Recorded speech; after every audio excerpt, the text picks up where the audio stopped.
So Steve is going to present first. He's the current national coordinator of the Campaign for Democratic Media, and he's a co-founder of the saveournet.ca coalition. Steve is a writer, video producer, and social media consultant that has worked for the Real News, Free Press, the Center for Media and Democracy, and Free Speech TV. Steve's writing has appeared in numerous local and national print and online publications, such as The Tidy, The Toronto Star, Epic Times, Adbusters, View Weekly, and Social Policy magazine. Steve is a contributing author to Censored 2008, the top 25 censored stories, and Battleground, the media. Steve also writes a monthly syndicated column called Media Links.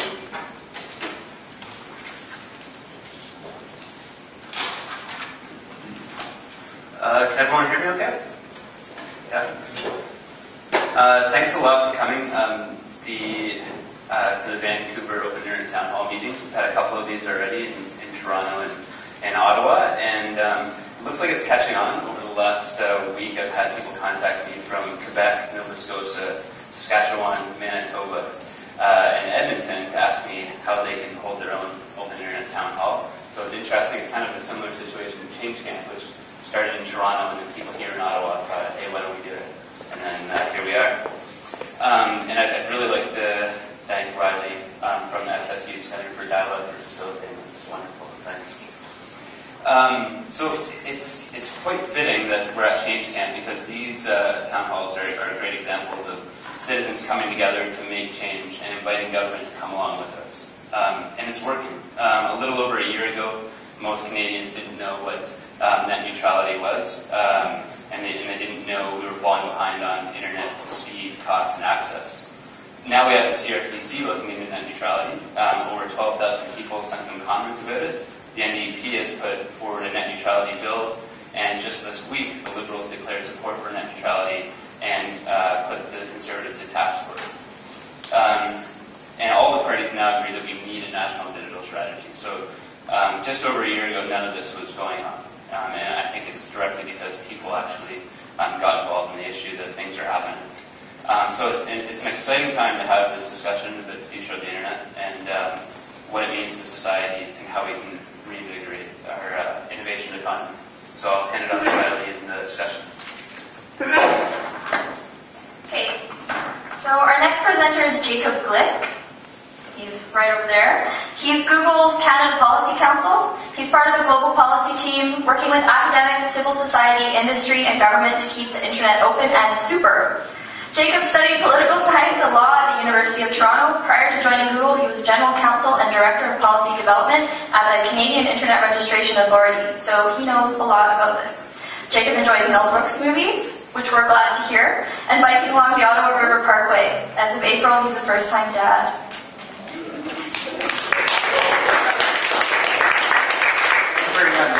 I presume the applause were for making it to Vancouver this morning after waking up for the 2 a.m. feed. If I am incoherent, that is my excuse. So first of all, thank you very much for having me, and to Steve for organizing a series of events across Canada. I think they've been really interesting in a way to engage people on an issue that, for Google anyway, is a really key issue into what kind of society we want to build and the networks we're going to use to build it. For Google, this issue is all about innovation. And we can think of the internet as a platform for all sorts of innovation: social, cultural, political, technological. In terms of social, cultural innovation,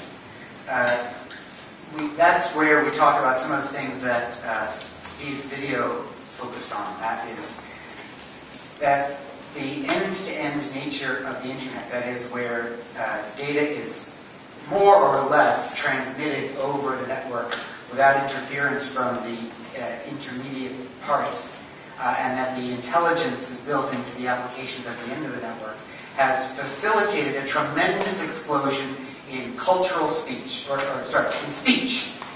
An explosion of speech never before possible in the history of mass communications for the last 150 years. An explosion in speech which has meant that all of a sudden, all sorts of people are capable of communicating with mass audiences. Not just people with who own communications networks.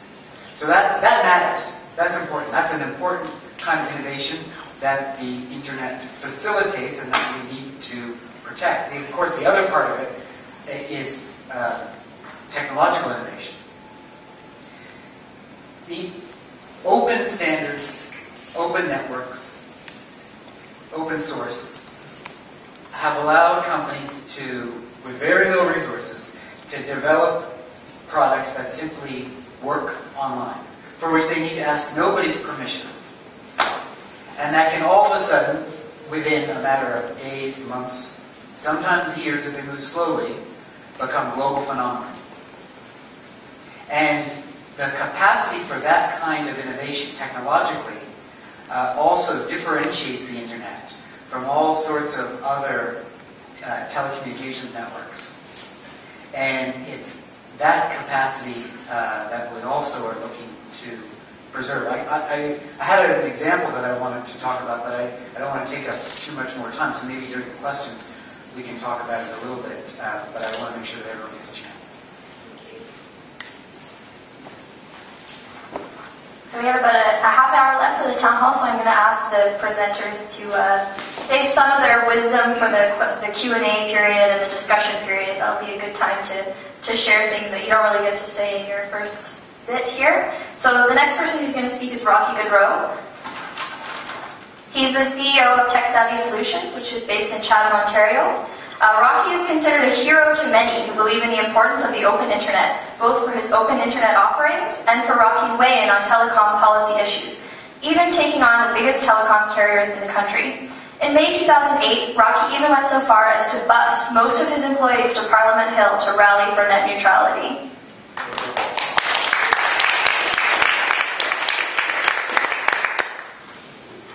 Thank you very much.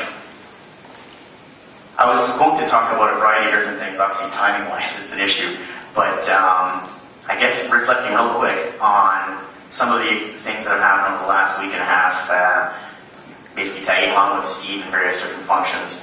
While in Toronto, it was kind of interesting. The majority of the discussions wrapped around the consumer side of things, while the Ottawa event focused a lot on the policy side of things. So it's kind of really neat and comforting to see that today's focus was on a variety of things, but mainly the amalgamation of both the Toronto and the Ottawa event, which is really neat to see, being as this has now become a national, being as we've now gone to Vancouver to do this.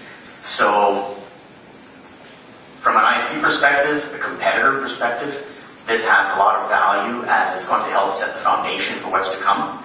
And from an net neutrality perspective, and an open internet perspective, it's great because if we're going to make a change and protect what is ours, our rights, the ability to protect our privacy and our freedoms, this is about the best way to go about it.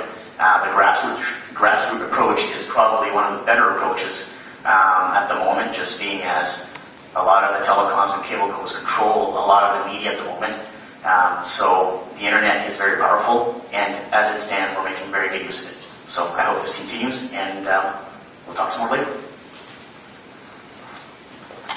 Okay, our next speaker is Libby Davies. Libby was first elected as Member of Parliament for Vancouver East in 1997, re-elected in 2000, again in 2004, 2006, and most recently in 2008